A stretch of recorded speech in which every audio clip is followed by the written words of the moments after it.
أنا فاكر وأنا صغير كان عندي عربية لعبة اللي هي بالزنبلك دي. على الأغلب أنت شفت واحدة شبهها، بتسحبها ورا كده وهي رجليها في الأرض وبعدين تسيبها فبتطلع لقدام. المهم أول لما جيت لي كان أول مرة أشوف حاجة شبه كده. لعبت بيها شوية كام ساعة، وعلى الرغم إن أنا حبيتها بس قمت مكسرها. كنت مهتم أعرف إيه السر بتاعها، إيه اللي بيحركها من جوه. كلنا كسرنا ألعاب وإحنا صغيرين.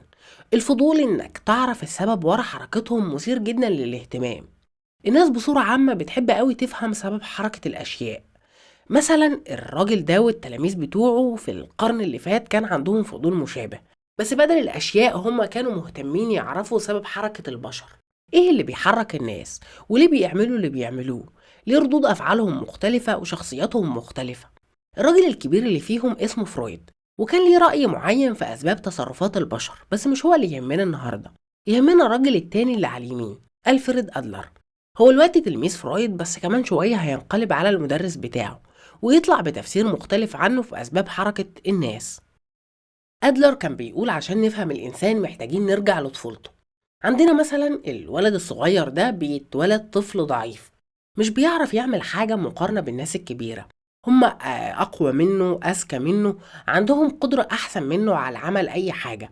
هو على عكسهم مش بيعرف يعمل حاجة لوحده. إحساس الطفل بالمعطيات دي بيولد عنده عقدة نقص. العقدة بتكون على مستوى اللاواعي، مش لازم هو يكون حاسس بيها، بس بتفضل مكملة معاه بعد ما يكبر، وهي اللي بتشكل شخصيته بعد كده. العقدة عاملة زي الكوباية الفاضية. الإنسان بيبدأ حياته بكوباية فاضية، ورحلته في الحياة بيكون هدفها إنه يملاها، إنه يتجه من النقص للكمال.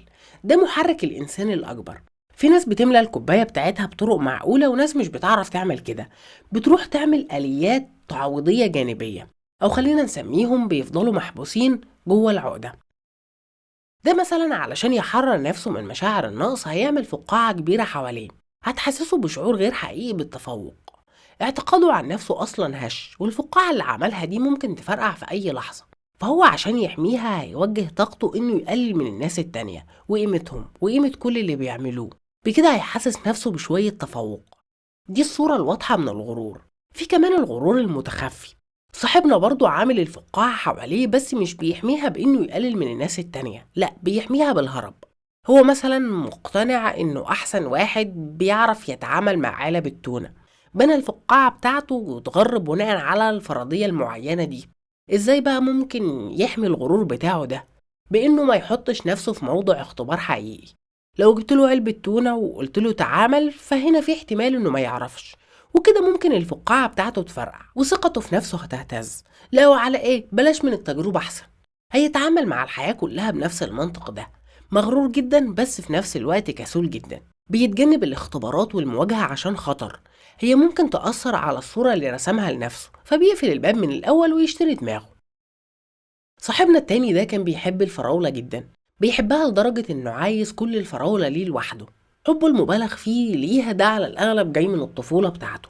وهو صغير كان يا إما بيأكلوه فراولة كتير فأدمنها وفضل عايش طول عمره خايف يخسر الامتياز بتاعها، أو ممكن وهو صغير ما كانوش بيأكلوه فراولة نهائي.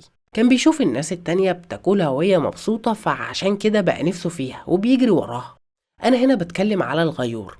الغيور بيتطرف في موضوع الاهتمام، بيحب الاهتمام جدا، على طول جعان ليه، عايزه كله ليه لوحده ومش عايز حد يشاركه معاه.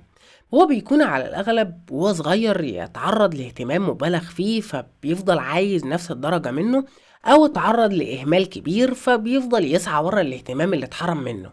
دي الغيرة الواضحة العادية. في كمان الغيرة المستخبية شوية.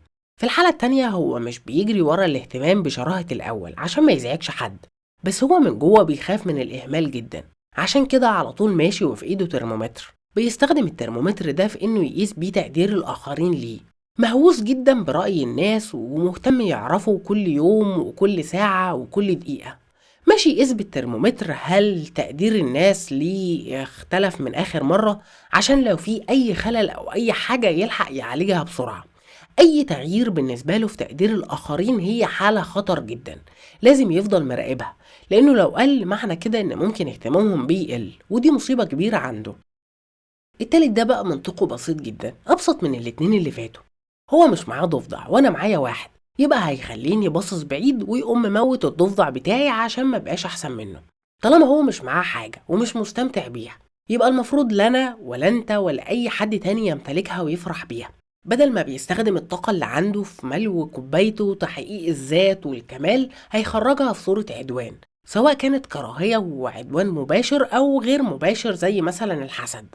حتى لو ما جاتلوش الفرصة إنه يقتل الضفدع بتاعي هيبقى فرحان قوي لو حصلت لي مصيبة، هيفرح بيها وفيا، بيتشفى في أي حد شايفه وصل لشيء هو موصلوش، ولو ما حصلتلوش حاجة تستدعي التشفي مثلا هتلاقيه متضايق وزعلان. رابع واحد ده بقى هيستخدم الدين كمتنفس لعقدته ويعوض بيه إحساسه بالنقص، بينقل للدين طموحه وغروره اللي مش عارف يحققهم بطريقة عادية. بتلاقيه على طول معين نفسه قاضي على خلق الله، وعمال يتدخل في خصوصياتهم ويحكم على مصيرهم. هو اللي بيقرر ايه الأخلاقي والصح اللي هيدخل الجنة، وايه الغلط الملوث اللي هيدخل النار. لما بيعمل كده بيحس إحساس قوي جدا بالتميز، هو مش عارف يحسه في العادي. هو أحسن من الناس وفوقهم، حتى معاه سلطة إنه يحكم عليهم ويقيمهم. خامس واحد على طول بيحكي إزاي هو لما اشترى شمسية علشان الدنيا بتمطر فهي بطلت تمطر، وإزاي إن هو بعد ما اشترى نضارة شمس الشمس ما عادتش طلعت، وإزاي هو على طول حظه وحش مهما عمل الحظ بيعند معاه.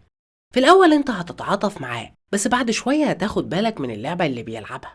حظه مش وحش ولا حاجة، هو بس اللي بينقي أحداث معينة بتخدم الفكرة دي ويكبرها ويعرضها هي لوحدها وكأنها كل حياته.